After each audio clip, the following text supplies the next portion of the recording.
Welcome to Food Psych, a weekly podcast about intuitive eating, health at every size, and body liberation. I'm your host, Christy Harrison, and I'm a registered dietitian and certified intuitive eating counselor. Join me as I talk with interesting people from all walks of life about their relationships with food and their bodies. I remember I was teething, little gums bleeding, cried every evening, it was all about eating. When I became a teen, it was all about beefing. Now I'm ready for the world, try and sink my teeth in, stacking it. Hey there, welcome to episode 118 of Food Psych. I'm your host, Christy Harrison, and today I have a very special guest on the podcast, one of the only 3-time guests that we've ever had on this show. Isabel Foxen is back. She's an emotional eating expert who helps women stop fighting food, and she's been on the podcast a couple times before to talk about her story in episode 36, and then to talk about emotional eating in episode 74. So if you haven't heard those episodes yet, definitely check them out, and then listen to today's for an even deeper dive into all the concepts that we touched on in those other episodes. So we talk about emotional eating, we talk about why it needs to stop being demonized, we talk about privilege and weight bias and control and how to handle triggers as a recovered person. And also we get into healthism, and that's a super important topic. So definitely stay tuned. We have such a rich, beautiful discussion coming up, and I can't wait for you to hear it. And before we get into it, I want to let you know that I have become an affiliate for Isabel's program, Stop Fighting Food, because I love it so much, because I believe in her mission and philosophy, and we're just so aligned in how we think about food and body image. And there are very few people who I really trust so much when it comes to talking about these issues. And Isabel has been a fan favorite for a long time, so I know that some of you out there would love to join her program. So if you want to find out more about it, you can do it through my affiliate link, which is christyharrison.com/IFD. That's for Isabel Foxen Duke. christyharrison.com/IFD. That will take you to the Stop Fighting Food page on her website, and you can learn more about her program there, and it'll let her know that I sent you, so you'll help out the podcast, you'll support me, support my work in the podcast if you end up signing up for her program. So again, that link is christyharrison.com/IFD. Be sure to check it out, and I can't wait to share our episode with you. First, I'm going to answer the listener question from this week. So this is from a listener with initials MD who writes, "Hi, I love the podcast first off. It's so helpful and inspiring to hear so many people's stories and have such great examples of people advocating for the body positive and health at every size movement. I was recently diagnosed with IBS, irritable bowel syndrome, and I've been really struggling with bad digestion problems. I found that when I try to eat certain foods and foods I considered quote unquote healthier, that I have less digestion problems and I do feel better most of the time. But I did have an eating disorder, and so I'm worried about getting into an orthorexic mindset or getting into bad diet behaviors by eating a certain way because it helps my digestion. Do you have any recommendations on how I go about this? I don't want to have to deal with the troubles of IBS that really disrupted my day-to-day life, but I also don't want to get into negative eating behaviors. Thank you so much for the podcast." Well, thank you so much, MD. And before I answer your question, which is a great one, I will just say my quick standard disclaimer that these answers are not meant as individual medical advice. They're for informational and educational purposes only and are not intended to diagnose or treat any condition. Okay, so this is a great question, and it has a few different layers to it. The first layer I want to address is this idea that when you try to eat certain foods that you quote unquote considered healthier, that you have fewer digestion problems and feel better most of the time, you say. So I just want to unpack that a little bit, because when we have ideas about food, right, when we think of food as good and bad in our minds and we hang on to that diet mentality to some extent, the foods that we are feeling good about, we probably have less stress when we eat them, right? And the foods that we feel bad about or scared of, we have more stress when eating them, more anxiety. They bring up more bad feelings in us, right? That is true. And it is also true that when you feel anxious and stressed, your digestion suffers, right? Your digestion is not as effective. It doesn't go as smoothly, right? Digestion is really linked to emotions, and being in fight or flight mode, which is what anxiety is, right? Anxiety and stress is actually in opposition to the rest and digest mode, where your brain is relaxed, your body is relaxed, you're able to rest and digest, right? And so when fight or flight is activated, that turns off your ability to digest as well, because your or your body really thinks it needs to like run and get away from a predator or fight a predator or fight a rival or something. Or there's also freeze, fight, flight, freeze, right? Sometimes you just get frozen and can't do anything because of the adrenaline that's happening, right? And sometimes that's adaptive. So if you're in this mode, if you're feeling anxious and nervous and scared about the foods that you're eating and you're in a fight or flight type of place, odds are it's going to affect your digestion negatively. And conversely, if you're feeling good, if you're feeling relaxed, if you're feeling pretty chill, and it's because you're eating foods that you consider okay, safe, happy foods or whatever, it's more likely to help your digestion function normally, function smoothly, not have all the issues that you would when you're in that anxious place.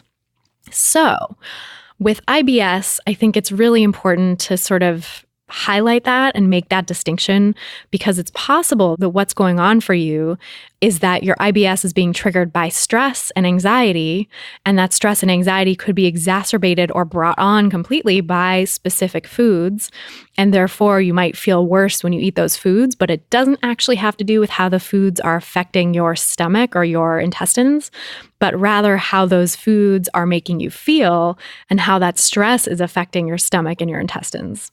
Does that make sense? So see how that resonates with you. See if that potentially speaks to your experience. And if you can do anything to continue breaking down the good-bad dichotomy with food, it might be really helpful. It might be helpful to challenge yourself to try to eat the foods that you consider quote unquote worse for your IBS and try to do it in a neutral, relaxed way where you really let yourself feel like there is no good and bad food.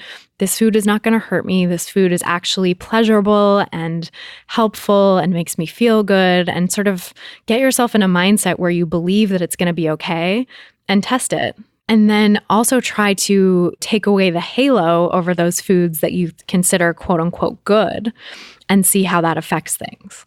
So really working to unpack your lingering diet mentality, your lingering hierarchy of good and bad foods, and help yourself feel more neutral about food, and then see how that affects your digestion. And then the other thing is, since you're recovering from an eating disorder, I don't know how recently you've had this eating disorder or what your history is, but for a lot of people who are recovering from eating disorders, IBS or digestive troubles are a real thing. Eating disorders often cause a lot of digestive disturbances because obviously it's affecting the digestive system to use eating disorder behaviors, right? It's not something that your body is designed to do or handle. The eating disorder behaviors that people use really interfere with the normal functioning of the digestive system. So it's very normal, very common for people in recovery from eating disorders to have digestive disturbances, sometimes long after the behaviors have subsided. And so if it's been 6 months or a year or so since you've recovered or stopped using behaviors rather, and you're still having IBS symptoms, I would find a gastroenterologist who really understands eating disorders and who's willing to work with you on non-elimination diet related tools for IBS management. So there's someone I love who's great in the Boston area named Lauren Deere. So I'll give her a little shout out on the podcast if you happen to be anywhere near Boston. She's great at doing this kind of gastrointestinal work with people recovering from eating disorders. But, see if you can find someone in your area, reach out to your local eating disorder organization, or if you're working with a therapist in your area, see if they can recommend a gastroenterologist who has training and expertise in eating disorders, or that your therapist can at least work with and talk about your case with them and sort of highlight some of the dangers that might come from, say, recommending an elimination diet or doing anything restrictive for the management of your IBS. Because unfortunately, many gastroenterologists these days will jump to recommending a really restrictive diet for IBS. And A, it's not clear that that's necessary or effective. And B, it's very contraindicated in anyone recovering from an eating disorder, right? Because restriction is the last thing you need if you're recovering from an eating disorder. That's just going to exacerbate the eating disorder mentality. So really try to find a gastroenterologist who gets it, this might be a unicorn depending on where you live, but if you can find someone who gets eating disorders, is a gastroenterologist, and gets health at every size and intuitive eating, you've hit the jackpot, because that's a person who you can really trust trust with figuring out the best way for you to manage your IBS without triggering you back to the old mentality and behaviors. And there are methods of managing IBS that don't involve restriction or taking out foods, but that have more to do with stress management and supporting overall intestinal function without thinking about food, right? There's a lot else that goes into digestive health other than just what you eat. It's also how you eat, how you feel about what you eat, like we talked about earlier. And then practical tips on things like timing your meals at a certain amount of time before bedtime, for example, or helping improve the motility, the transit time of your intestines with medications or supplements, et cetera, right? So there's things you can do that don't involve changing your eating, is my point. So to recap, I would say really work on your relationship with food and breaking down the diet mentality that might be lingering and causing stress around particular types of foods and making you feel less stressed out around the foods you deem quote unquote good, and see if that helps lessen the sort of dichotomy between the quote healthier foods that make your IBS feel better and the quote unquote bad foods, or whatever you're sort of holding on to, whatever negativity you're holding on to about those foods that might be making you more stressed out when you eat them. And work with a gastroenterologist who understands eating disorders and who can help you find ways of managing your IBS that don't involve restricting food or changing what you eat. So I hope that helps. And for those of you listening who want to ask a question of your own, you can go to christyharrison.com/questions. That's christyharrison.com/questions to ask your own question now. If you want some more tips from me and practical guidance on intuitive eating, you can grab my free guide, 7 Simple Strategies for Finding Peace and Freedom with Food, which is an audio guide, like a mini podcast episode about the 7 strategies that I recommend as really my top tips for starting to make peace with food and heal your relationship with food in your body. So you can get it by going to christyharrison.com/strategies. That's christyharrison.com/strategies, or you can text the word 7 strategies, that's all one word, the number 7 and the word strategies, 7 strategies to the phone number 44222. If you want an even deeper dive into the principles of intuitive eating and health at every size, join my intuitive eating online course, which you can find at christyharrison.com/course. You've heard me mention it on the podcast before, but it's a 13-week online course to help you make peace with food and your body. And it really gets into all the principles of intuitive eating in depth and helps you troubleshoot the common areas where people get stuck when they try to do intuitive eating on their own. So there's 13 modules of content walking you through the principles of intuitive eating and troubleshooting and figuring out common pitfalls.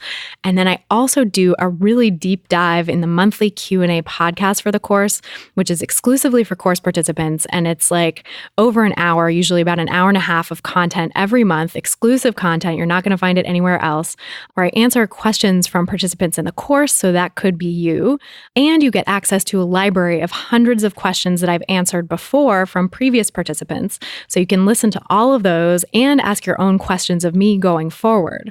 And you get lifetime access to the course and all the material, which means you can revisit it again and again as often as you like, forever if you like, and really help yourself cement the principles of intuitive eating and bring them into practice in your own life. So learn more about the course and sign up at christyharrison.com/course. That's christyharrison.com/course. All right, without any further ado, let's go talk to Isabel Foxen Duke. This was an in-person interview, which I recorded at my dining table in Brooklyn. So it's so great to catch up with you since we last spoke. Our last episode about emotional eating has been a fan favorite. Oh, good. I'm so glad to hear that. Yeah. It is, again, I think I mentioned my passion project is debunking all of the mythery around emotional eating. It's amazing. Yeah. It's so needed in the world, you know? Yeah. Mythology? Mythery? I can't Mythery. believe I just made that up. I literally just went for it. You did. Yeah. Mythology. Brilliant. Yeah. I kind of like mythery. Maybe I'll continue using that. Yeah. Yes, it's perfect. Yeah. So, and I think it's, that episode got into some really good stuff around the fact that emotional eating doesn't really come from nowhere, right? It comes from restriction. I think that was the big take-home message there. Yeah. And fundamentally, it's a construction of diet culture in the sense that emotional eating, to some extent, we villainize pretty much for the purpose of being able to fit ourselves into diet culture, right? Like if diet culture didn't exist, if food was like a real free, liberating thing and it just didn't really matter what you ate, no one was judging you or shaming you around what you were eating. Or your body size. no one would really give a crap about emotional eating, quite frankly, right? And it's interesting. I think I probably mentioned this on this episode, but, I have never read any piece of literature that even uses that term before around the 1960s, or really, really honestly, probably in the 70s even. I don't think I've ever read anything in literature that even uses that term, or even the term compulsive eating for that matter. I mean, none of this really exists in a pre-diet world. We only problematize the idea of eating food for comfort in a world in which eating, quote unquote, too much is wrong, right? And so this has kind of become a big, a huge topic of interest for me, is sort of kind of really taking a hard look at how we talk about emotional eating and sort of how that really plays into a lot of very, very restrictive diet culture, diet mentality ideas. I think it's so important because I think that's the entry point for so many people in dealing with their, issues with food, right? Is like, oh, I'm an emotional eater. They self-describe. Totally. And then seek out resources to, that address that, but it's seeking out resources that label it as such.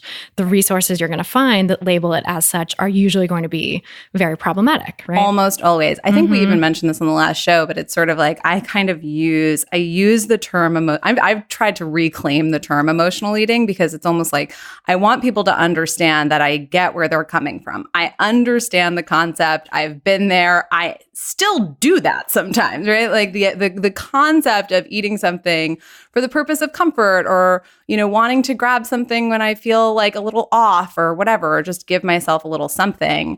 That is, I want people to know that I really understand this experience. I don't want to deny the actual fundamental experience. The question is A, why is this happening? Why do we turn to food for comfort at all, right? Like, why is that an interesting coping mechanism? And we do know that this is a coping mechanism that is pretty much directly correlated with dieting, with restriction, with restrained eating is the word that Linda Bacon actually uses in the book.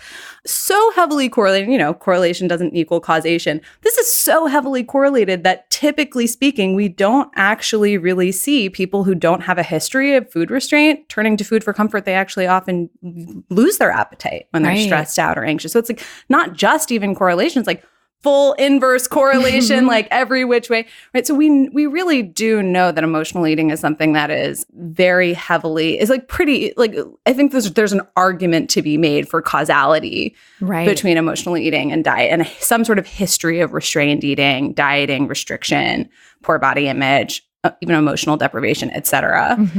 And then also, I think B, the even more important point is, why do we care whether or not we do eat emotionally? Like, let's just say for the sake of argument that I'm in recovery and I still sometimes feel like when I am stressed out or anxious, I want to turn to food because that's a coping mechanism that I've developed over the course of my life through my history of dieting and whatever. I'm not dieting anymore, pretty much recovered from, diet culture and diet mentality to the best of most people's ability.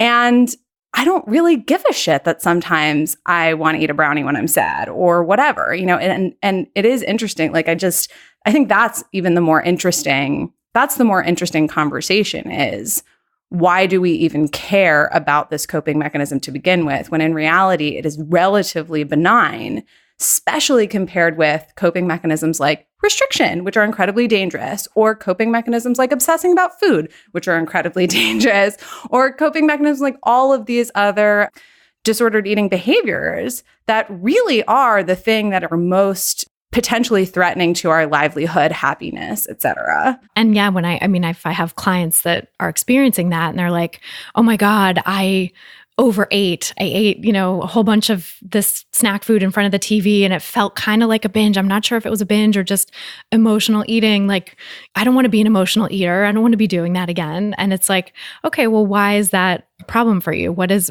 problematic about that? 9 times out of 10, it goes back to, well, if I keep doing that, I'm going to gain weight. And if I gain weight, I'm going to hate myself. It's like, that's literally the only reason anyone cares. Right. Like, there is like a very, very, very minute possibility that you might bring up a health argument, which again, I could definitely assuage also. Like, emotional eating, like, is not necessarily even unhealthy. Like, period. Like, it's just not. However, it's like another subject for another time.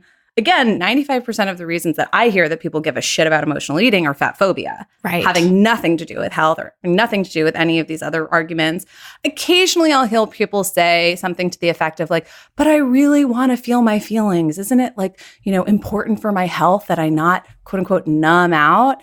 And, realistically, you're using coping mechanisms all the time and you don't feel badly about most of them, except for the ones that you have some sort of moralistic or healthist issue with for the most part, right? Yeah. Like every time you turn on TV, do you feel badly about the fact that you're numbing out? Every time that you go to social media, do you feel badly about the fact that you're numbing out? Why food? Right. Why food? Yes. Right? Like bring it on. Like I dare you to bring me something other than the fact that you're concerned about weight gain. Yeah. Right. Because if it were really an issue of not wanting to numb out, okay, let's look at all the other ways that you're numbing out that are actually probably more harmful. Exactly. Right? Exactly. No, we don't want to touch those. It's Which just really about the just food. goes into this whole conversation about like, this is a rationalization. Like, let's just be fucking real. Yeah, totally. Like, we're coming up with reasons why it's okay to restrict in this way. Right. Well, it was so interesting too. We were talking off mic about this concept of emotional eating and how like well-meaning therapists and other professionals will talk about emotional eating in this way that vilifies it and transmit that idea to people, right? Like it's not just their idea. Right. For the most part, people learn about the concept of emotional eating from somewhere, from something. I remember the very first time, for most of my life that I was dieting up until the age of about probably 17, which was my whole life. I think I've said on both of my previous interviews, I've been dieting since I was 3. Since the first time my fat phobic pediatrician put me on a diet. But pretty much that entire time, I didn't really ever, quote unquote, realize. And now, the way I said, I was like, I didn't realize I was eating emotionally. That wasn't an idea that really came to me when I was dieting in my younger years. I just didn't understand why I couldn't, quote unquote, control myself around food. Like that much I understood. I understood that I was trying to be on a diet and I couldn't stick to it and there must be something wrong with me. Like that narrative definitely emanated from like my quote truth. Like what the hell is going on that I can't stick to my diet? And as a result, I was constantly looking for answers to that question. And I remember I was about 17 when I came upon the book. The very first book I ever read that even mentioned the term, emotional eating, compulsive eating was Overcoming Overeating, which again, like problematic parts of this book, obviously. That's why I'm bringing it up. But I remember definitely remember having this moment where I was like, oh, that's it. I'm an emotional eater. Right. And like, it was like, now I just have to get over my emotional eating and everything will be fine and I'll be thin and unicorns and rainbows will pop out of the sky. Thank God somebody has explained to me that I'm just an emotional eater. Right. Oh my God. Totally. This never actually really, it was something that it was an idea that was planted, was kind of planted in my head. And it made so much sense to me at the time because I was like, oh my God, they're right. Like, I do want food for comfort. I do want food when I'm stressed out and anxious and feeling whatever. Again, no explanation of the very logical and rational reasons why a dieter might feel that way. Right. Why somebody who has a restrictive history with food, who is like basically actively trying to starve themselves, might find food comforting. Right. Might find food to be something that actually makes them feel better. Like crazy concept, right? And so it was just amazing to me that it was presented. I totally just bought, it was presented to me and it made complete sense. It resonated with my experience when I first heard it. But it was presented to me as the problem, the thing that was keeping me from effectively my weight goals, right? And in reality, I could make the argument that emotional eating was like keeping me alive. I ditto binge eating. I talk about this frequently with binge eating. Like I pretty much think that binge eating is like a healthy, natural reaction to deprivation. Like if you're binge eating, your body is doing what it's supposed to do, which is get food in the face of deprivation. Right. Period. Absolutely. Yeah. And people have all kinds of reasons. They tell themselves why, well, I'm eating enough, right? Right. And enough in this restrictive sense that they've just been told or told themselves like this should be enough. And so why isn't it? Why am I still binging? Right. That was so my experience too in my eating disorder. It was like the binge restrict cycle. And I was fully convinced this diet that I'm sticking to rigidly throughout the day is enough food for me. And so why on earth am I eating all these forbidden things at night and like every single night, hurting myself. Right. And if only I could get rid of that behavior, the restrictive eating would just fall into place and I'd be thin. Right. It's just like, exactly. Yeah. I feel like there was, whether the enough was something that was outside myself, like whether it was like, oh, well, I'm eating what the dietary pyramid guidelines tell me that I should be eating, or, whatever that, whether I was, really, truly, really just being on some sort of externally defined diet that was called okay by our culture for whatever reason, and therefore I thought that I was eating enough, or, even when I was eating intuitively, and then you get into sort of this like emotional deprivation, the psychological deprivation conversation, which just is the mental hell, right? And I think that was me for a really, really long time, was just reacting to, hating myself and feeling like I shouldn't eat what I want to eat all the time. Mm-hmm. So, it's both. It is, absolutely. And that those ideas get transmitted and then become so resonant with your own experience because they do capture something. I think that's the thing about these old school models of emotional eating, right? Is that they capture something that was unexplained at the time. Right. And that is still unexplained to many people who haven't heard about health at every size, right? Who don't know that there is actual science now about this stuff. Well, if you buy into the idea that weight is literally just about how much you eat, right? And it's just like a willpower, it's basically just like there's a choice element, like your body size has a choice element or has something to do with like your control over your behaviors in some capacity. The emotional eating narrative makes so much sense. Right. But when you take that away, the emotional eating narrative slowly starts to deteriorate, right? Like once you bring in the concept of like the real understandings of set point theory, health at every size, all of a sudden there just become all of these holes in the emotional eating theory as the reason why people are eating, quote unquote, too much, quote unquote, a lot, quote unquote, why my body is the way it is, whatever. And so, I'm like very excited to, one day, as I mentioned before, one day write my ebook about all of the holes in the emotional eating narrative and how dangerous it is for people in recovery / people in general. Absolutely. Yeah. Yeah. This idea that emotional eating came first rather than diet culture came first. Right. It's so problematic.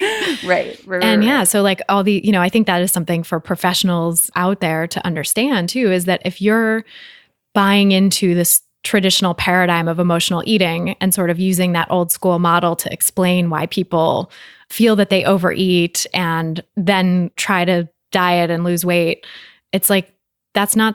It's an outdated model. Yeah, exactly. It's an outdated model that doesn't work. There are so many outdated models in the field of eating disorder treatment of quote unquote food issues all along the spectrum, however you identify yourself.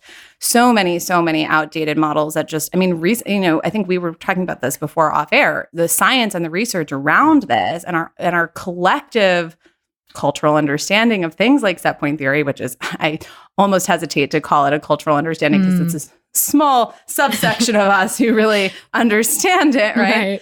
But, prior to that information coming out, very well-intentioned people bought into this because they were working under the assumption that health, in quotes, or eating in a non-pathological way equals thinness, period. Right. And so these narratives all make sense in the context of weight normativity. The emotional eating conversation makes a ton of sense in the context of weight normativity. Right. Once you take away weight normativity, once you challenge weight normativity, which is thank God what health at every size has done and what set point theory theorists who have done. And by the way, I realize now there are a ton of people who've been talking about set point theory, even like back to the 60s. That's actually an even older conversation than emotional eating, that, as far as literature that I've read. But people have obviously been hesitant to adopt it because fat phobia is deeper than that. Yeah. It's deeper than science. It is. Right? It's deep. People have emotional reasons to cling to it that have nothing to do with rationality. Right. And economic reasons too, right? I mean, that's, the diet industry even sort of fully was born in like the 1800s, right? 100%. Yeah. 100%. People had a lot to lose. Oh my gosh. Yeah, completely. We also talked about this briefly. I mean, there are so many different theories about fatness and weight that well-intentioned people who had no idea, who certainly had no understanding of social justice, certainly no understanding of oppression, but also just no understanding of the basic science, have propelled. Like, I think that there is a huge, there has always been, historically, up until very recently, there has been a desire by therapists and psychologists in general to explain away fat. right? To explain like, well, you know, if you're fat, like, let's talk about the reasons you could be fat. You know, perhaps you are holding on to the fat for some subconscious reason. And the most classic reason, of course, that often comes up is sexual abuse. But there are so many different ways that psychologists try to explain away people's fat. And perhaps you're holding on to the fat because of these subconscious reasons, right? Right. And this becomes a very attractive explanation for people who are struggling with their body image or struggling with, you know, with this issue in general, because I think that women, and we talked about this also offline, it is common when you are struggling with your relationship with food or body to want to have an explanation, right? It's like, even if you're like, okay, I get that diets don't work, but I just want to know, like, I just want to understand. I want to understand why my body is the way it is. And ultimately, I think that it's unlikely that the reasons you want to understand are for any other reason than you want to get some level of control over it. Right. You know? Yeah, because what could the purpose be otherwise? Right. Exactly. And I often, you know, I have clients who are, you know, sort of regularly come to me and they're like, oh, I can't believe I'm just so mad at myself. You know, I dieted for so long and I destroyed my set point. I hear this all the time. Me too. I dieted for so long and now my set point's probably so much higher because of all the dieting that I did. And I'm gonna be like, you know what? Like, that's actually a really simplistic way to think about your size. The reality of the situation is that there are so many people who have restricted for so long who are still thin for whatever reason. There are people who never restricted, who never dieted, who are just larger bodied people. Right. You know, and the reality of the situation is like, this obsession with trying to blame your body on something, even the fact that you had previously dieted, is really misguided, right? That's such a good point. Sort of like a compulsive desire it's a compulsive worry. Right. Like it's a compulsive, let me try and figure this out. Let me try and like, I want to, you know, it makes me feel more in control. It makes me feel safer to have the certainty of knowing why I am the size I am. If I can't make the size be what I want it to be, I want to know why it is the way. And it comes from the same, you know, again, I think the real addiction is certainty. Right? Addiction to trying to gain certainty, control, safety. This is really what we're dealing with here. Yeah. And this is all like the fact that safety, control, and certainty could come from manipulating your body size or knowing and feeling like you're in control of your body size, comes from fat phobia and diet culture, right? Like, why does body size matter? Why is that something we should try to control, you know? Just like height or, you know, other like color of your eyes or whatever. Of course, there's people who are obsessing about those things too, but it's, you know, it's not a mass cultural epidemic like this is, where, you know, there's this, of course, I like to say, like, there's not an obesity epidemic. That is a super pathologizing term. There's an epidemic of people fearing fatness. Right. That's what it is. It's so interesting because I think, like, you know, it's very human. Like, it's like, you know, for thousands and thousands of years, people who have struggled with the compulsion to control something, right? Like, I think that, you know, if you study Buddhism at all, or if you study Eastern philosophy at all, right? Like, this is our fearful lizard brains, like our fearful prefrontal cortex or whatever the case may be, to some extent is always trying to grasp for safety. And I would make the argument that pretty much every religion that exists, including Buddhism, but also Abrahamic, Judeo religions, you know, Judeo-Christian religions, they pretty much all sort of help us deal with this existential anxiety, right? This existential, oh my gosh, the world is uncertain. I'm aware of my own death. I'm aware of my own mortality. I want to gain certainty. I want to gain control. I want to create safety for myself. Right. All humans have been we've been dealing with this again since we were, you know, a different species, right? Since we were a different species on the evolutionary train. The concept of creating safety through thinness is completely new, right? And what's interesting is it's not just, I notice this in myself, often it's like the things that we use to create safety with are often culturally determined, right? So the desire to create safety, the desire to like leap outside yourself to make something certain and try to control your life experience is sort of like a quote unquote natural spiritual malady, if you will. It's like the ultimate human spiritual problem. But what the thing is that we will compulsively try to control will change depending on culture, because so much of how we create safety as humans is through acceptance by other people, right? And sort of social stuff. So like that's such a great point. Right. So it's so funny. I've been learning a lot about relationship anxiety. Yes. Right. And like, I think that there are a huge subsection of women, particularly, again, upper middle class white women of a certain age who struggle with food, and whether they recover or not, but certainly if they recover, they may find themselves obsessing about something else, whether it be career, relationships, or whatever. And relationship anxiety is sort of one thing I think, again, particularly specific demographic of women of a certain age will potentially experience some level of anxiety around their intimate relationships and finding partnership, and, is this the right person for me? Or, oh, I'm freaking out because I'm single, or, whatever the thing may be. And that is also, it's a desire to control, a desire to create safety that ultimately the reason we obsess about that is because of the cultural shit that we're fed around relationships, right? So it's like the desire to control something, the desire to create safety is sort of the quote unquote deeper spiritual malady.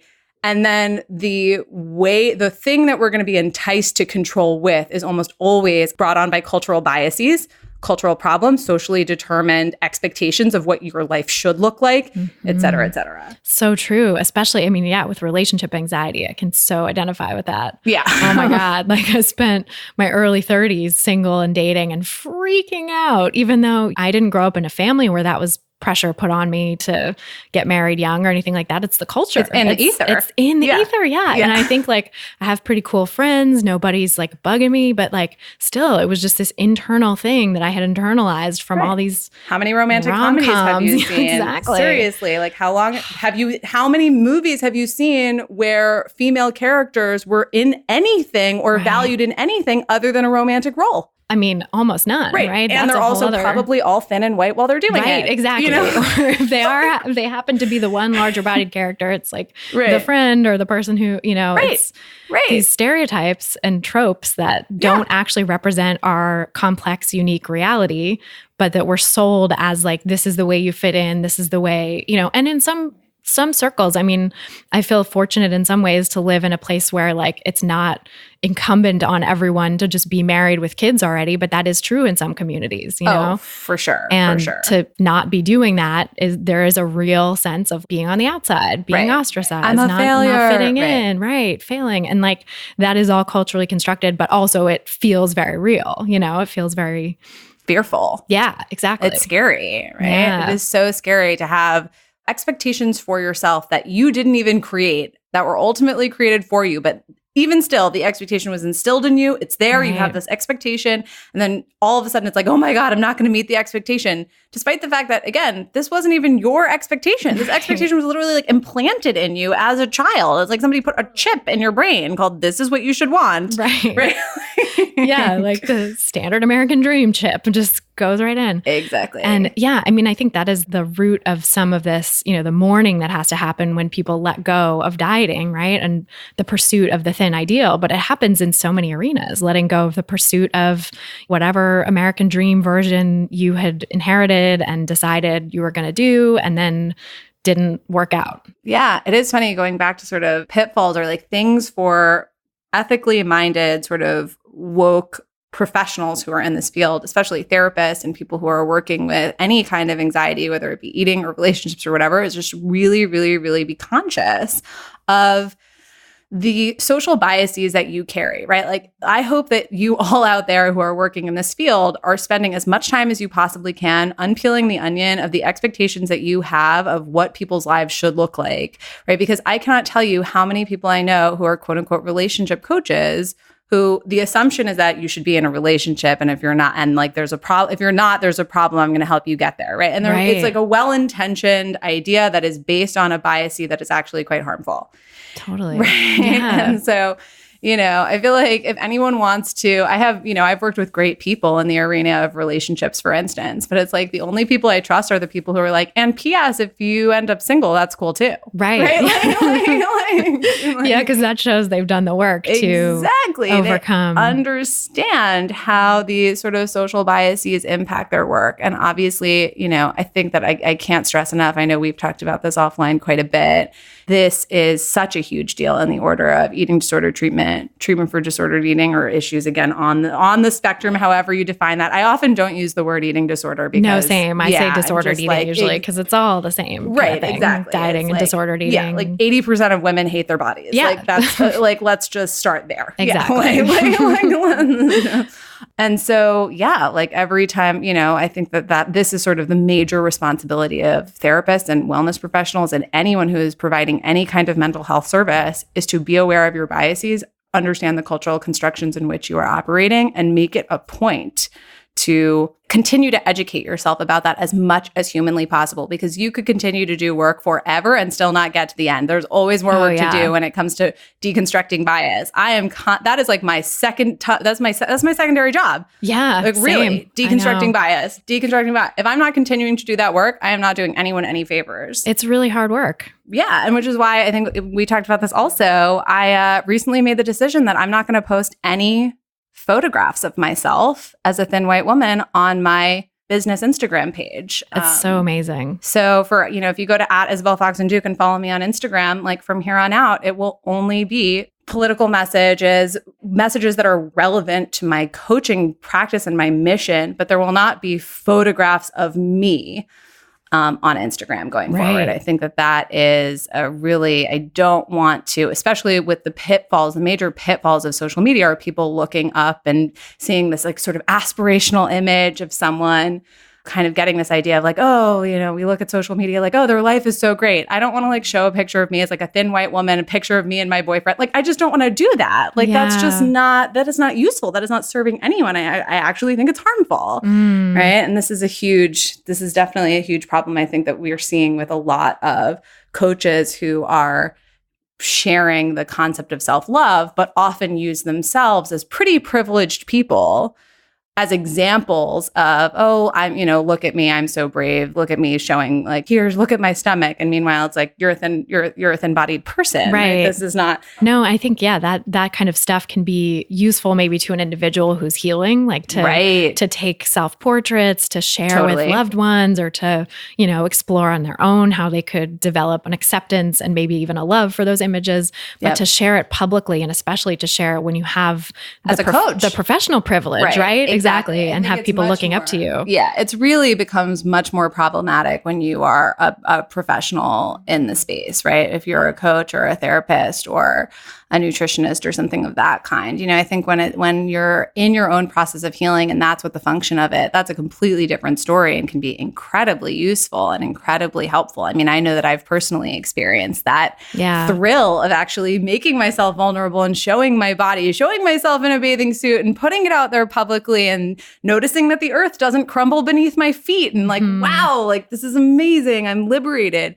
The issue is much more when we see professionals, right? So therapists, nutritionists, people who have, to use your word, I like that word, professional privileges, demonstrating themselves in like this like aspirational way visually online, when so many people are looking to social media and kind of without even, and this is where, again, the whole conversation about social media is so interesting. Like, is it helpful? Is it harmful? How can it be helpful? How may it be harmful?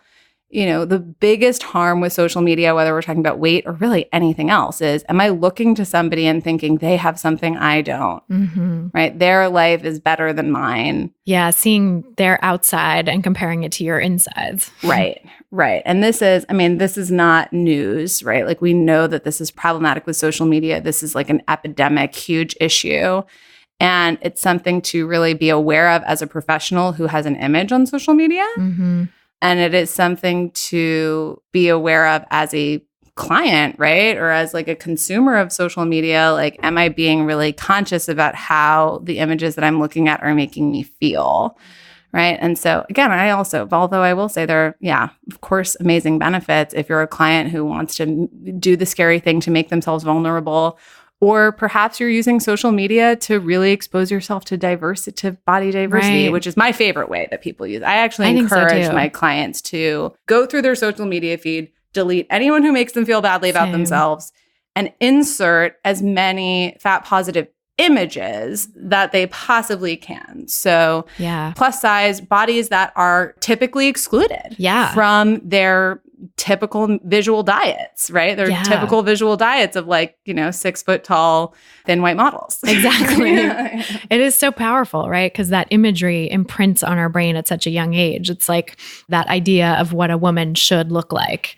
We get fed from all different places in media, and increasingly men and people of all genders as well, right? Like there's these expectations of bodies in all ways that are really problematic. Yeah. And it's interesting that you mentioned sort of like, again, the sort of greater diversity into issues that aren't even of size, right? So, I want to fill my social media feed with all sorts of body diversity. I want to fill my social media with diversity of all kinds, racial diversity, sexuality and gender diversity. I want to fill my feed with ability diversity, right? Sort of different kinds of bodies, right? Just different kinds of bodies. And I realized I was talking to a client, or several clients actually have brought this up to me recently. And they're like, I'm looking at these images of plus size models on Instagram and, it's kind of helping, but sometimes I compare myself to the plus size models. They all have perfect bodies. They all are like the in perfect plus size bodies, right? In quotes, right? Like they're the hourglass. They have no cellulite, blah, blah, blah. And what I kind of ended up saying was, this exercise is not about comparing myself to the plus size model and being like, well, if she exists in that body, I'm allowed to too.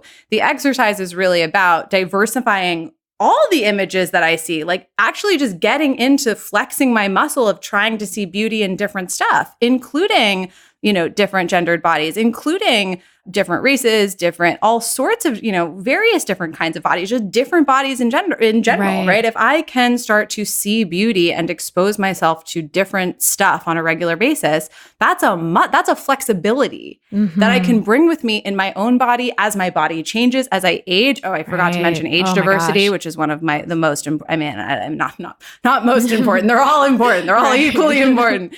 But age diversity is one that I always like to bring up because I think it's excluded from the conversation all the time. Always. Yeah. No, it's so important because, we all will age. Our bodies will change. Our bodies are changing minute to minute and also throughout our lifespan, right? It's this constant source of change. So, we have to be comfortable and flexible with relating to it in different ways. But that comparison thing is so interesting, right? This like impulse to compare.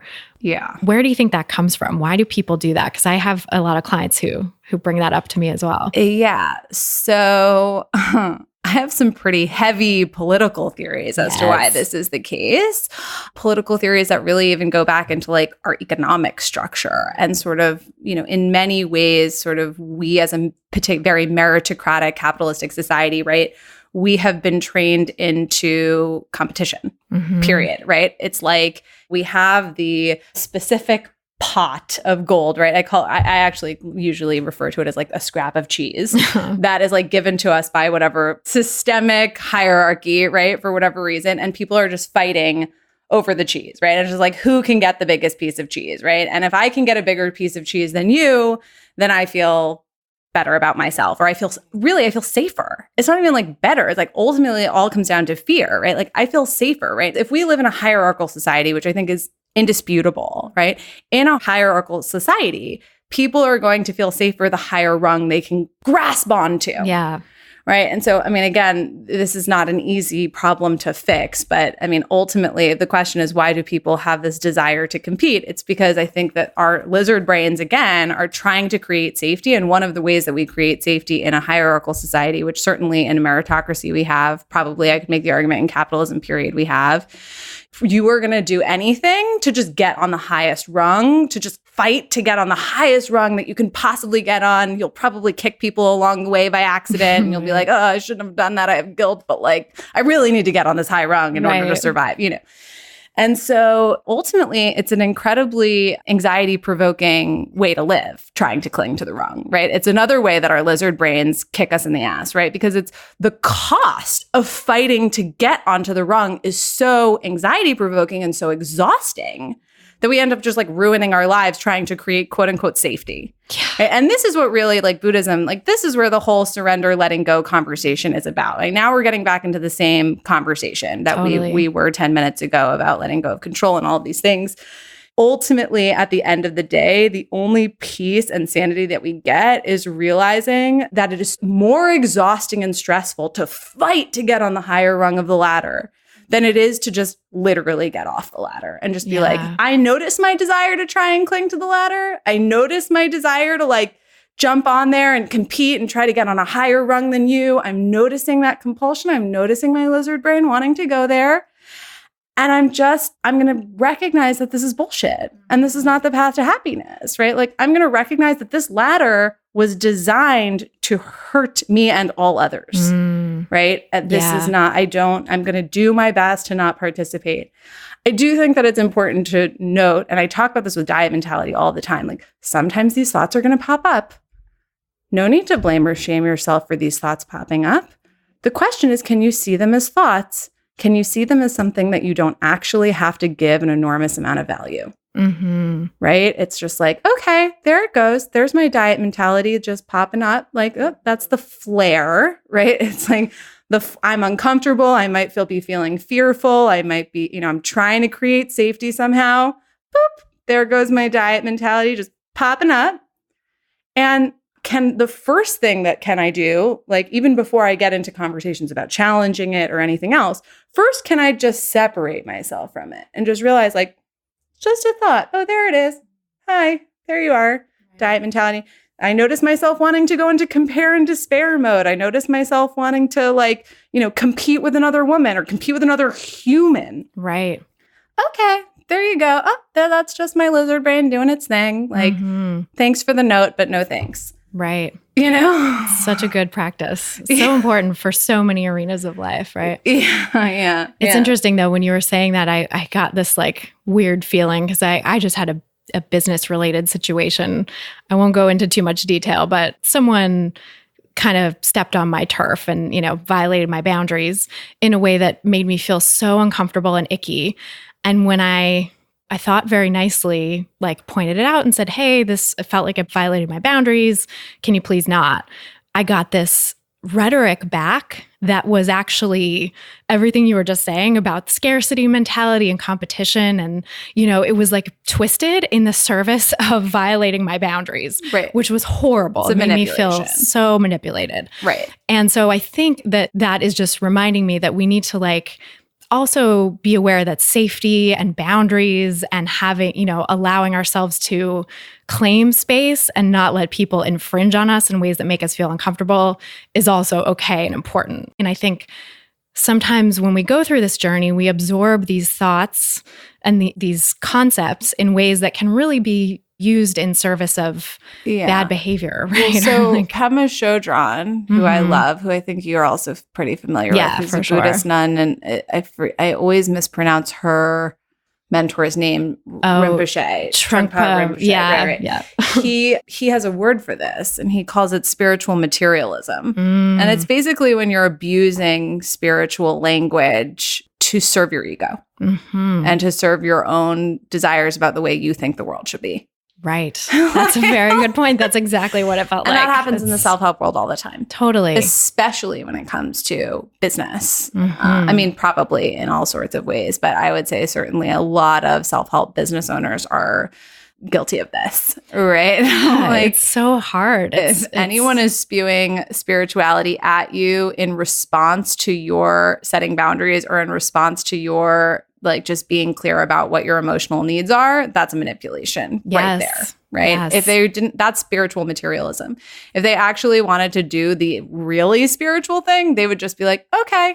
Right. That's the appropriate response. If someone says my boundaries are violated. Your boundaries. Right. Yeah, exactly. Period. Yeah. Right. And that goes even if they didn't quote unquote agree, although there's nothing to agree with, it's your experience. Right. Like even if they were like, oh, I wouldn't have done in their head, even if they were thinking to themselves, oh, I wouldn't have felt that way. Again, you maybe would have, but like I wouldn't have felt that way, or oh, I didn't realize that it was going to be taken that way, or any of that stuff. That's stuff that you like keep that to yourself. Yeah. Right. Your only job when somebody says their boundaries have been violated is say, okay. Right. Period. And I will say that is a really challenging thing to do and does take quite a bit of, that's the real spiritual challenge.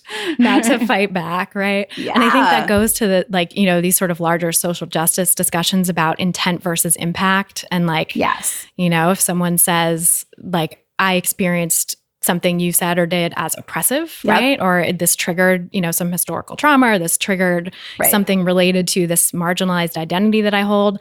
It's like the job of the person who is receiving that message to just be like, okay, I'm sorry. I didn't, that really wasn't my intent, and I'll back off, and I'm sorry, like I'm gonna whatever try it and takes understand to, where you're coming from. Yeah.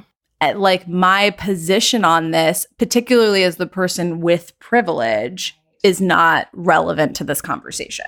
Right, exactly. Which I see a lot in, discussions about size and stuff, but also for sure discussions about race and gender and, all of it. So it's, I think going back to what you said about, it's incumbent on people who do this kind of work to keep exploring and keep, unearthing what ways that they hold privilege, and that, they might be holding on to some unintentional biases, and work through that. Because I think the extent to which people are defensive in those kinds of situations is often evidence that there is some unintentional bias at work. Yeah. Yeah, it's absolutely, 100% unintentional bias. And also going back to this sort of like spiritual desire to not want to be a bad person, in quotes, or somehow want to rationalize that I didn't hurt this person, that whole line of thinking, which is why, it is incredibly deep spiritual work to admit that, yep, I have biases, and yep, I don't know everything, and yep, I have the capacity to hurt other people.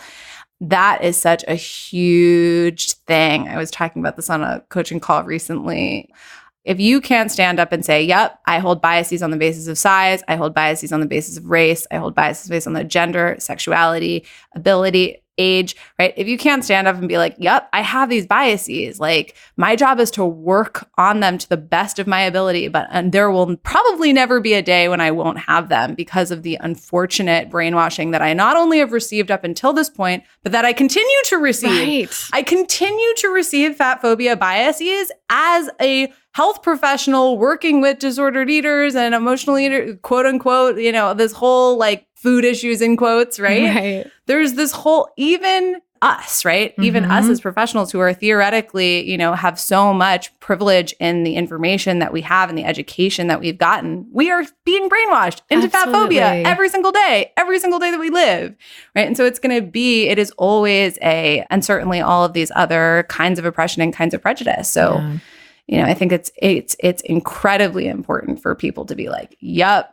I hold these biases, and part of my job, right? Part of my responsibility, my sort of civic duty, if you will, as a human in the society in which we live, is to continue to challenge my biases every day, all day long until I die, basically, Yes. Totally. And to look for them, to like set boundaries against them, and to look for ways that those biases are popping up. And with diet culture, right? I think it's such a huge milestone when people can reach the place of no longer being actively triggered by something and to the place of just being annoyed by it, right? Yeah. Oh, yeah. It's so amazing when that happens. Yeah. But you'll still continue to be annoyed. Yeah. Exactly. Because it will continue to come at you. And I think that annoyance is actually very protective, right? It's like triggering, it's telling you that your efforts at inclusivity or whatever are being threatened or violated, right? It comes up a lot with families, right? Like, oh, I'm really nervous about going home to see my parents and my family. I mean, I hear this all the time, right? My,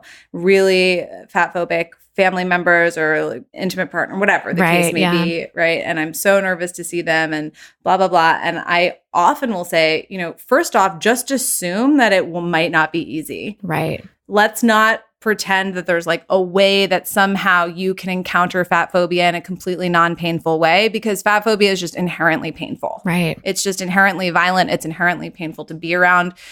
There is going to be no point in your recovery probably where being conscious and aware of oppression and discrimination around you will not feel violent or uncomfortable. Period. Right. Right. Like, always. And it will. Right? It always does. Right. The question is just like, how can you protect yourself in these situations? How can you harm reduce in these situations? How can you, combat and challenge fat phobia in yourself over and over and over again that you can feel convicted in what you believe to be true. I think one of the biggest issues, obviously, earlier on in our recovery is we're so vulnerable to what if they're right? Of course. I often, will say, I don't feel triggered when somebody has a different political perspective than me, typically, right? And I think, typically if somebody comes at me and is like, oh, well, like I believe in, X thing, I think that this law should be this way. I'm like, well, I think this law should be that way. So like, we're just in disagreement. Like, I don't feel like I might be wrong. Yeah. But early on in recovery, like the big issue is that it's like, we're kind of, we're going from one side of the aisle to the other. We're making a transition from having one belief and going to the other. So when you're in that transition period, we're still very vulnerable to, no, what if they're right? No, what if they are right? What if I am just like a horrible, disgusting person and like definitely going to die a young death because X, Y, Z, right? Yeah, for sure. So it's like a transition out of religion or something. Exactly. And people trying to it really is. Convince you, right? You're going to burn in hell. Like, right. And I think that that's a really, I think that there's lots of different parallels you could bring in there, So, but yeah, I mean, I think recovery is kind of the ultimate experience of recovery is getting to the point where when somebody has a different position than you on issues like fat phobia, on this particular area of social justice and oppression, right? You can be like, nope. Like, there is nothing you could say to make me think otherwise, right? For the most part. I'm firm in my beliefs. I feel pretty firm in my position on this. Yes. Yeah. Totally. And but I don't think that is different than being emotionally unaffected. I still get angry when somebody does have a political, difference than mine that I think is an issue of ethics, and I think is an issue of human rights. Absolutely. Of course, that's going to still upset me, and it would even more if I was a person who is really being oppressed in that way. I'm sure. Again, I can use the example of woman. Just being a woman. That's often the only example that I am capable of using. Yeah, same. But I would say it is certainly, I think that the pain is only going to be that much greater if you are in a position where it is actually your rights that are being challenged. Right. And that feeling of discomfort and anger is good and normal and understandable and like doesn't mean there's something wrong with you. I think that's a big point to clarify for people too, because I think sometimes it's like I've had clients say like, I still feel triggered by this. And I'm like, well, is it really triggered though? Or is it this new thing? Because I'm observing the way you're talking about it. It's kind of this other thing, which is like justified anger and annoyance or whatever, like at this oppressive situation. Right? Exactly. I'm always like, get angry. Yeah. Like that's a natural, normal reaction to oppression. It's okay to be angry. Right. The question is like, are you going to go diet as a result of it? Which again, even that, it's like, I don't blame anyone who participates in disordered eating in a fat phobic world. It is not your fault. The question is, do you really want to do that given the new education that you have? Is that really the safest, best way to take care of yourself given what you know? Given your own lived experience of how dieting didn't work for you or harmed you or disordered eating caused all these problems in your life. Yeah. Exactly. And so, a lot of this is also sort of like harm reduction and stigma resistance skills, right? Like oppression is fundamentally violent. It will never just be comfortable for people to live in a fat phobic world. No. Even thin people. Right? Like honestly, exactly. It's just fundamentally violent, fundamentally awful situation that we're all dealing with. How are we going to harm reduce? How do we take care of ourselves through this process? How do we do the best that we can to be kind and compassionate to ourselves and others? How do we take care of ourselves in this fucked up situation that is inherently painful, that will never not be painful, right? How do we reduce the harm that we're experiencing to the best of our abilities by things like, maybe making the decision to not participate in certain behaviors anymore, to maybe make the decision to take certain things out of our social media feed, whatever these recovery behaviors are. Ultimately, what we're really striving here for is harm reduction. There is no day coming when fat phobia just won't affect you. Right. Certainly if you're a person of size, but I would make the argument as a thin person as well. Oh yeah. Everybody's affected by fat phobia, right? It's fear of fat no matter what size you're at currently. Right. And with the added stigma and real lived experience of stigma that people in larger bodies face all the time. Right. And for people who are living in larger bodies, it really becomes, to some extent, a conversation about stigma resistance. Right. In a similar way to so many other people who are struggling with stigma. I mean, there's so many, thankfully, we do have examples of thought processes that people can kind of inhabit and embody and try to effectively relinquish their own internalized stigma and create stigma resistance when it comes to externalized stigma coming at them.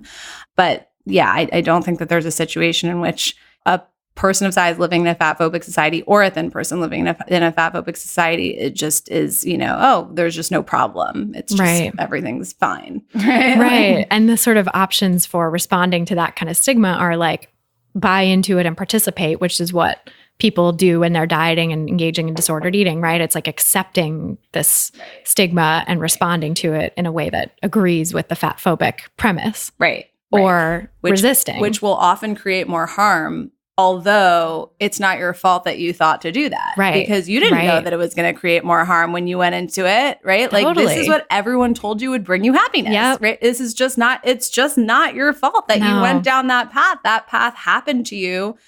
And with your best efforts, like, your best intentions, right. like, you were doing what you were told and what, seemed like the best idea at the time. Right. And anyone who's listening to this podcast, thank God, at least has the opportunity to get a slightly different education. Right. Even if you're a person who's still struggling, even if you're a person who's still dealing with stuff, like even just being able to have this education is such an incredible gift. Just being able to hear somebody who has a different perspective is such an incredible gift. I think that the vast majority of Americans, the vast majority of humans on this planet have never heard the concept of health at every size. They've never heard the concept of weight discrimination, weight stigma to begin with, right? There's just literally, they are just operating under the assumption that they are really supposed to be succeeding at dieting and that they are failing. I know. There's so much work to do in that regard in terms of spreading this message. And that's one of the reasons I do this, because I feel like, if we can reach more and more people who wouldn't have access to this material otherwise, then maybe that will help, put a crack in the edifice of diet culture. Yeah. Right? Oh my gosh. Yeah. We need like legal protections for people. There is so much that we have so much institutional discrimination on the basis of size. It's just right. Terrifying. Hiring practices.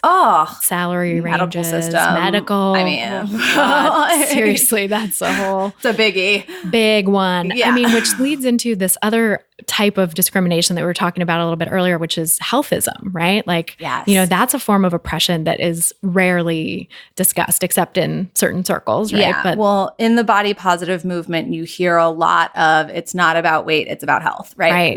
Which you could argue like early health at every size days people were talking about, although most of the people that I know who were in on the health at every size movement early on now are really starting to have very serious conversations about whether or not, about sort of the impacts of healthism and what that means, and how that's hurting people, right? So for those of you who are listening who maybe aren't familiar with this term, just in case, healthism is basically the practice of attaching morality and social rightness, social goodness, social acceptability. I think it is very much an acceptability politic around health status, right? And health behaviors, which is huge. They're sort of two different things. Right. So as long as they're, someone's being healthy, or as long as they're taking care of themselves, then they can be whatever size they are, right? That's how it usually manifests. Right, exactly. As long as they're healthy, they can be fat. Right, but if they're not, what if someone is in a larger body and also has diabetes, right? Or has mobility issues, or, or is just like not particularly, is for whatever reason not engaging in whatever quote unquote health behavior you think is the right way to be. Right. Or doesn't care particularly about their health. Just like people all across the size spectrum don't have that as a value. Right. Tons of thin people don't care. Yeah. Some large people, tons of large people also don't care.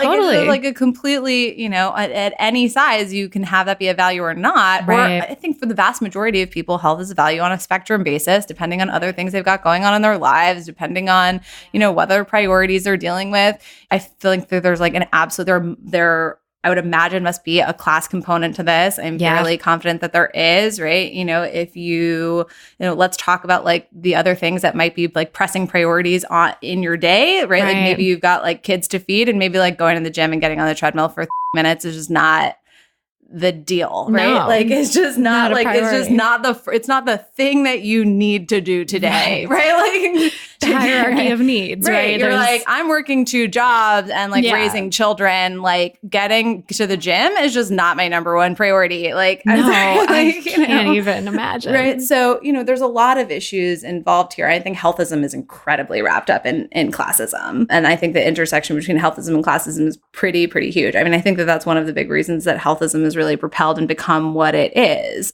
But yeah, this religion of health, right? And this feeling like, it's okay, I can get behind body positivity as long as people are being healthy, right? Right. Is highly problematic for all of these reasons. Okay, wait, so are you trying to tell me that if for some reason I just don't want, if for some reason health is not a value to me, then therefore I'm a bad person? Like, Are you trying to, are you going to like police my health behaviors? I mean, it's just another form of body policing. Exactly. It's just another form of body policing. Yeah. And just another manifestation of this orthorexic attitude that is prevailing right now too, right? Where it's like health is the be all end all that we should all be striving for. Yeah. And it's a control thing also. It's the same. I mean, again, I feel like all of these things, it's like we could talk about the cultural implications, we could talk about the spiritual implications. I mean, there's like, and it goes back to these, comes back to like a few core themes, all of this, right? It's like we have the social justice components where healthism is attached to classism very much. It's attached to, how we sort of create I'm better than yous and, how we're climbing up, I want to get on a higher rung than you on the health conversation. There's that component of healthism. And then there's also, I think most people, I can say for myself personally, I'll speak from my own lived experience, right? With struggling with a little bit of, orthorexia in my history, very, very, very much a anxiety provoking, like a behavior that came out of my anxiety, right? Like, oh my gosh, I'm going to die if I eat this thing, or if I don't eat correctly, I'm going to get, XYZ chronic illness, and then my life will fall apart. Well, by the way, I've come to a place where I'm like, if I get a chronic illness, like I'll effing deal with it. Like really, truly, like, see what I mean? Like I probably will get a chronic illness at some point. And I'm just dealing with it. Exactly. I probably will. Yeah. Like that is the reality of the situation. We all live so much longer now than, human, like it's normal for people to get chronic illness as we go through time. Like they just happen. They just happen, right? I mean, we could talk about like potential institutional things that are like contributing to rises in chronic illness, but they're kind of irrelevant because we can't control pretty much any of them. Totally. Right? Like, like it's just like, at this point, it's just like, this is the world. This is the environment that we live in. I'm probably going to I will get sick and die one day. Right. Full stop. Like that will happen. Stop. That is, I will get that's sick waiting and for die all one of day. us. Yeah. Exactly. Which is very much, goes back to the Buddhist kind of tradition too, right? Yes. Of like considering your own mortality, facing the certainty of your own mortality is an important practice in some ways, because it does force you to put think things in like, perspective. like I can't avoid this no matter what. So why am I spinning my wheels and spending this, limited time that I have here on these pursuits, these fanciful pursuits, really, to try to stave off mortality. Right.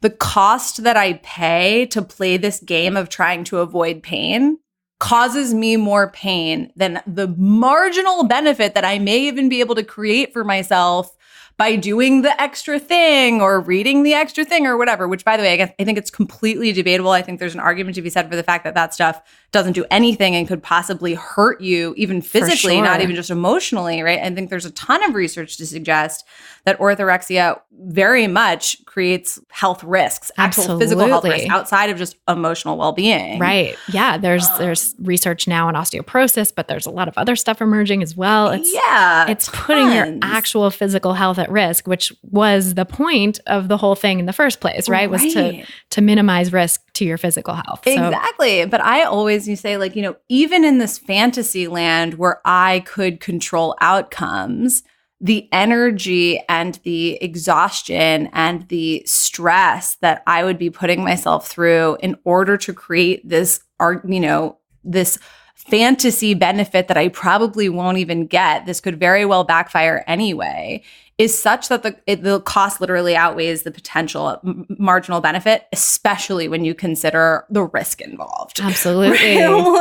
It doesn't make sense. It's not smart risk reward analysis. Right.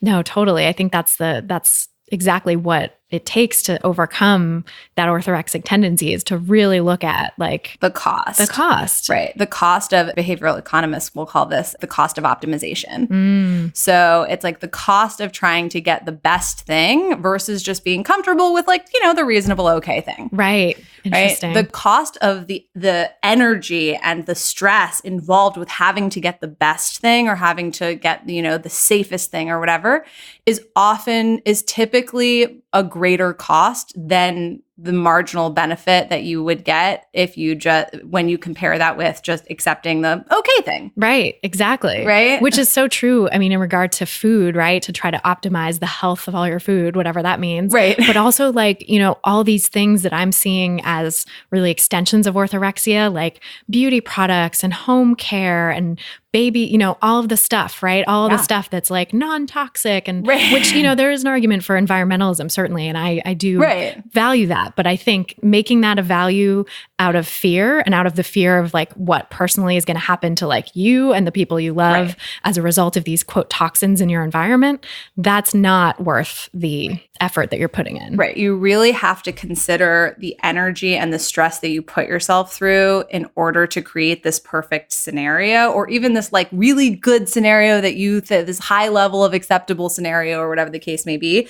You need to consider the stress and energy that you put into creating this as part of the overall cost and then make a risk benefit analysis. Right. Typically speaking, by definition, people who are struggling with quote food issues or people who are struggling psychologically around food, to the extent that they're like listening to this podcast right now or whatever, by definition, that probably means that the costs that you are incurring by pursuing health in quotes or whatever else it may be with food are high. Right. Right. And so you need to start really considering that when you're making decisions, like, when making decisions around food or anything else related to health is like, okay, at what point is this particular, I'm going to strive for X just literally not worth it? Literally just not worth my stress, my mental energy, my mental health. Goes into a whole other conversation about also redefining health in general as being something that includes my mental health, my holistic health, the fact that sometimes I just want to sit on the couch and just like relax and watch TV and like have a bowl of ice cream or whatever.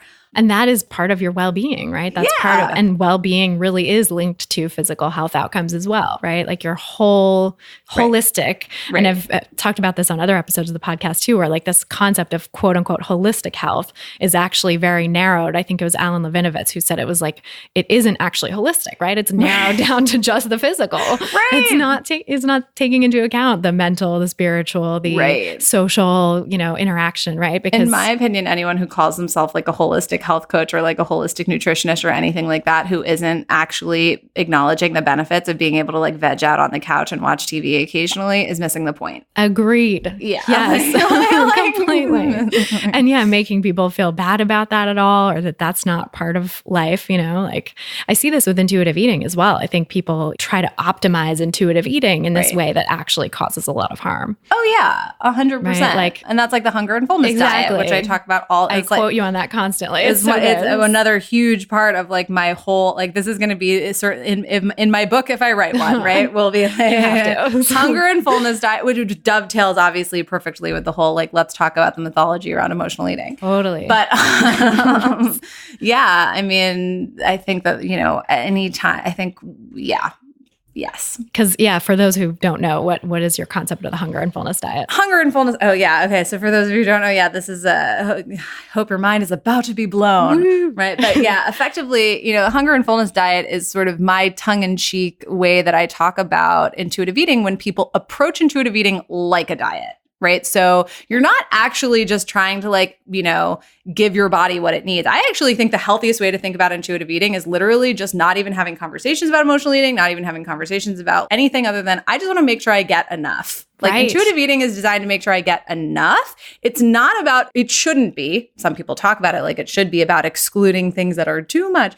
Personally, I think any conversation around intuitive eating that is exclusionary to, you've got to stop at this level of full or you've got to, can be really, really, really, really problematic and diet culturally and backfire and turn into all of these other behaviors, including binge eating and all sorts of other stuff.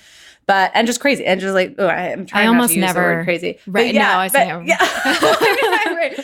which is a whole nother conversation, but including just, obsession and mental health damage to ourselves. And it really does perpetuate diet culture too, right? I mean, when I teach intuitive eating, I don't focus on the fullness factor. I don't focus on, I put like extra emphasis on rejecting the diet mentality and on honoring hunger and, satisfaction and pleasure and all of the stuff, but not, not the exclusions. Right. It shouldn't be about the exclusions. It should be about making for me, the purpose and the function of intuitive eating is making sure that I'm getting my needs met. Mm-hmm. It's not about creating rules and boundaries around what I shouldn't have. Right. I'm too full. I shouldn't eat that. Right. You hear that all the time. Or I wasn't hungry and I wanted to eat the thing. Right. And so this is sort of my like kind of tongue in cheek way that I describe this very common pitfall and very common trap that people fall into with intuitive eating is that they bring diet mentality to intuitive eating. They turn intuitive eating into a diet. And by sort of creating rules and boundaries around hunger and fullness, and then, of course, feeling like they've fallen off the wagon if they eat when they weren't hungry or fell off the wagon, I ate way past the point of full, and then sort of have these, they're not operating really any differently from a mental perspective. They're not operating around intuitive eating any differently than they would any other diet. They're really treating it like it's the hunger and fullness diet. As opposed to understanding that from my perspective, and again, there are tons of professionals who are selling the hunger and fullness diet. I know. I was just going to say. That's a really, really important thing to be careful of is like be weary of any professional who is selling you intuitive eating in quotes, but really it's the hunger and fullness diet. Totally. Yeah. Because I've even seen some like certified intuitive eating counselors who selling the intuitive eating diet, or the hunger and fullness diet. Yep. Yeah. And like, it's like there's somehow weight is like involved in the conversation. Like anyone who's selling you intuitive eating for weight loss is definitely selling you the hunger and fullness diet. Totally. But even if they aren't explicitly talking about weight loss, if they're villainizing emotional eating or talking about like, how you shouldn't eat past the point of full or whatever, that's all hunger and fullness diet stuff. And it's not probably going to serve you long term, although I can understand why it would be tempting. I certainly was I bring this up because I personally experienced it.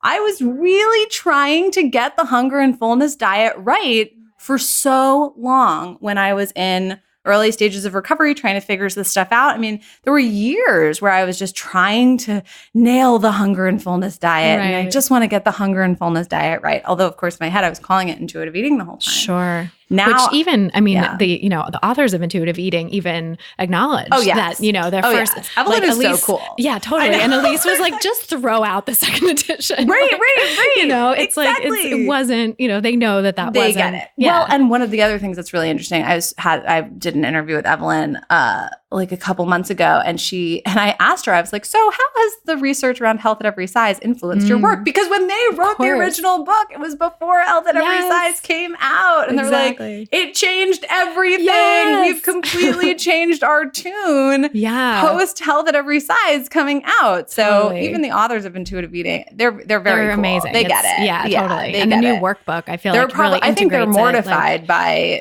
people who are abusing the terms intuitive eating and using them for weight loss or using them to create hunger and fullness diet boundary type stuff. I think they're more, again, I don't want to presume, but I know that they have both said to me individually that they find it very problematic. Yeah. And I spoke to both of them on the podcast too. And they both said like, this is not a weight loss method. Evelyn said, with the research we have to date, it's completely unethical to sell weight loss, period. Right. It's like, what more clarification do you need? Like this is, it's not about that. Although I would imagine they have people who go through their certificate program just because they want the certificate and they want to sell the thing that they want to sell. And, I know. And unfortunately, Elise and Evelyn probably can't control that. Exactly. Yeah. Like anything else, right? It's as it grows, it gets a little bit, But we can tell you all right now, beware of the hunger and fullness diet in your own life, right? Like just noticing now that those of you who are new to this concept are seeing it, ask yourself like, oh, am I applying diet mentality to intuitive eating accidentally, right? Am I like judging myself if I eat when I'm not hungry or shaming myself when I eat past the point of full or, any of that stuff that can so often come up and is not serving you and is absolutely detrimental to your recovery.